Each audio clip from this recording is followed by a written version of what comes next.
A situação pela qual passa o mundo é inédita em tempos recentes. Nós estamos com todas as regiões do planeta com alterações significativas no dia a dia, na vida das pessoas em função da pandemia do novo coronavírus. No Brasil, muita crise, muita expectativa para saber como vai ser a situação nos próximos dias e meses em relação a esse problema. Aqui em Caeté também, todos nós estamos pensando, observando a situação e a maioria cumprindo determinações ou sugestões, primeiro determinações de entidades oficiais, de órgãos governamentais, para que, por exemplo, o comércio ou parte dele seja fechado e não funcione neste momento, para evitar aglomerações, e também orientações como, por exemplo, da Organização Mundial de Saúde e do Ministério da Saúde. Refletir sobre esse assunto é muito importante, colocar em perspectiva, parar um pouco para poder analisar, para tentar entender o que está acontecendo e sempre tentar alcançar resultados e buscar melhoria para todos nós. O objetivo nosso aqui no programa é levar a você, ouvinte, as notícias corretas, apuradas, e convidar à reflexão. E a partir deste momento, aqui na rádio, eu vou conversar com alguém que muito tem a nos falar, que sempre traz bons exemplos em reflexões. É o professor, escritor e filósofo Mário Sérgio Cortella, que eu tenho a honra de conversar. O Mário Sérgio Cortella está em São Paulo e de lá conversa comigo. Bom dia, Cortella. Obrigado pela participação. Bom dia, Gustavo, e as pessoas que estão conosco na rádio Lazafá.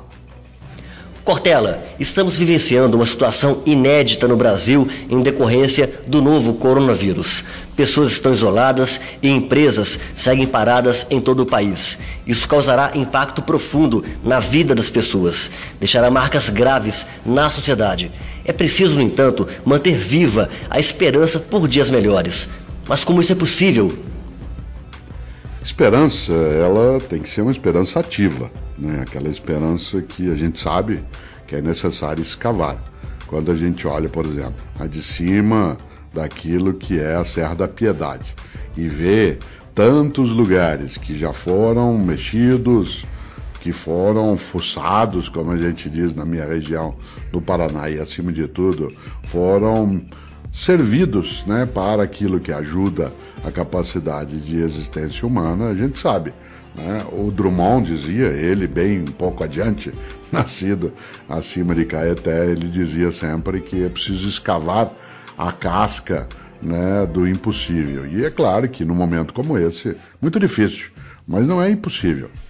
Essa possibilidade vem quando a gente, como eu lembrava, faz com que a esperança seja de fato ativa, seja uma esperança que não esteja aguardando, mas que vá buscar, que encontre vida naquilo que agora tenebrosamente se afasta um pouco da nossa ideia de vida.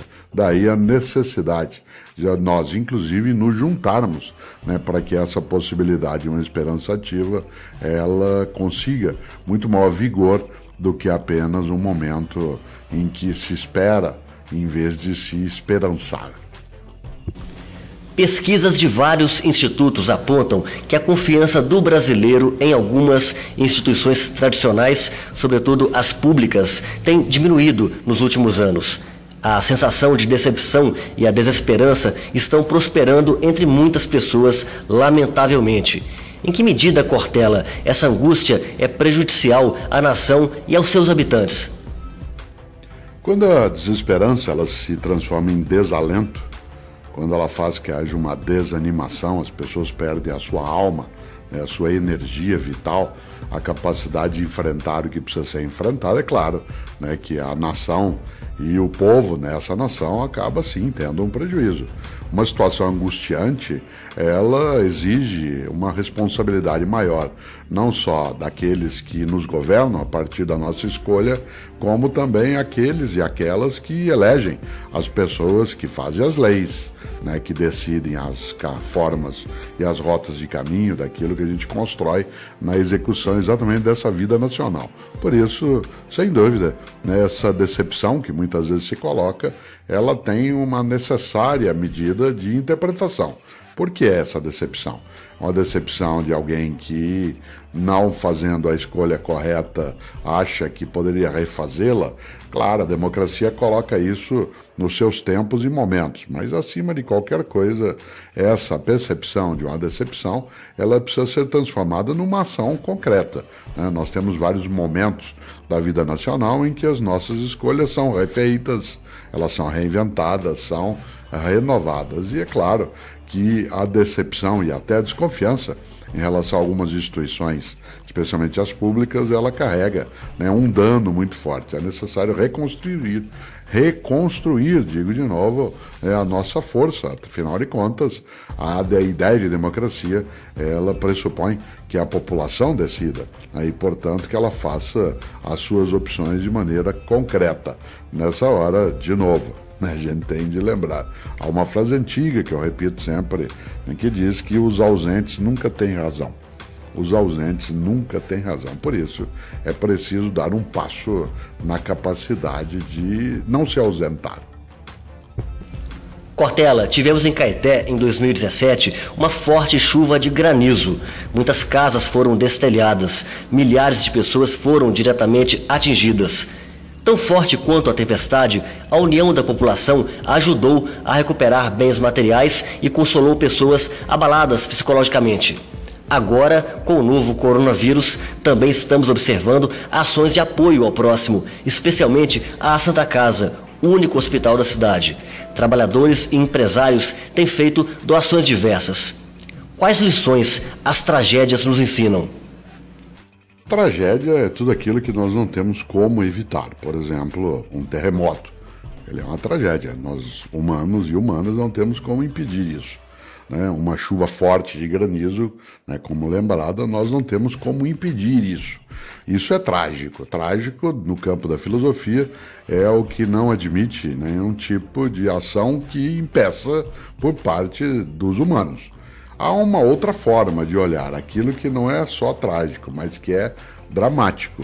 O trágico é o que nós não podemos produzir, nem evitar que se produza. O dramático resulta da nossa ação. Por exemplo, a seca, ela é uma tragédia, mas a fome advinda da seca, ela é dramática, né? Um terremoto, ele é uma tragédia, mas a impossibilidade das pessoas sobreviverem depois dele por conta da ausência de meios de proteção, isso é dramático. Nesse sentido, uma chuva de granizo, ela é tragédia, mas pessoas serem desabrigadas, ficarem incapacitadas de proteção, ela é uma circunstância dramática. Nesta hora, a tragédia, ela nos ensina que nós temos de nos preparar para aquilo que está no nosso campo de ação, portanto, no que é dramático. E a principal lição, né, é, primeiro, nós não podemos tudo. Nós não somos capazes de todas as coisas, nós humanas e humanos. Mas há uma outra lição, mas também nós não podemos nada, isto é, não somos incapazes para todas as coisas. E daquilo que somos todos e todas capazes, uma delas é exatamente a percepção da solidariedade, da percepção da fraternidade, tudo que permite que nós não deixemos as pessoas dentro do grande sertão. E citando aí, claro, de novo, né, um estupendo mineiro, Guimarães Rosa, que a gente encontre veredas. Essas veredas, elas são marcadas pela possibilidade, de novo, de nós nos darmos, né, os braços.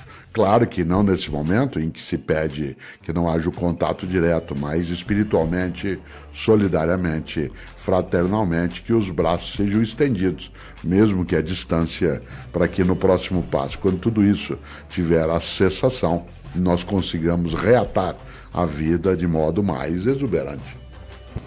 A expectativa de vida tem aumentado no Brasil. Em alguns anos, teremos mais idosos que crianças. Num país tão desigual e, em certa medida, indiferente à população idosa, essa é uma boa notícia? Cortella, viveremos mais tempo, porém em condições piores? É importante mesmo essa questão.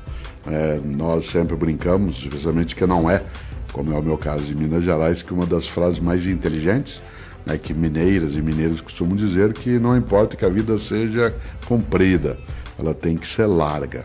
Claro que é melhor ainda quando ela, além de comprida, também é larga, ou seja, que ela não é restrita, diminuta, sufocada. E uma existência que se estende no tempo, mas que será marcada por dificuldade e privação, ela traz, né, a marca do sofrimento. Nós podemos evitar que isso aconteça, não só pessoas que são mais idosas como eu, a partir do que fazemos, das escolhas políticas, da atuação na comunidade, mas o conjunto, né, da sociedade. Afinal, entre outras coisas, né, a capacidade da contemporaneidade, de vermos todos e todas em qualquer idade, juntos no mesmo tempo, coloca uma urgência. Essa urgência é nós não admitirmos a vergonha que é o abandono de crianças e idosos em várias situações. Por isso, é uma questão de decência. Se nós desejamos uma vida decente para todas e todos, é preciso que isso seja construído, elaborado com energia, com capacidade e acima, né, de qualquer tipo de egoísmo que marque essa percepção. Eu sempre insisto, cautela, né? A ideia de cada um por si, Deus por todos, é muito danosa. O mais forte na vida é um por todos e todos por um. Exatamente, um por todos, todos por um, para o enfrentamento a essa crise e a qualquer crise que venha nos afetar. Sabe as palavras. Muito obrigado. Eu conversei com o filósofo, professor e escritor Mário Sérgio Cortella. Obrigado pela participação. Bom dia, Cortella. Bom dia e agradeço novamente.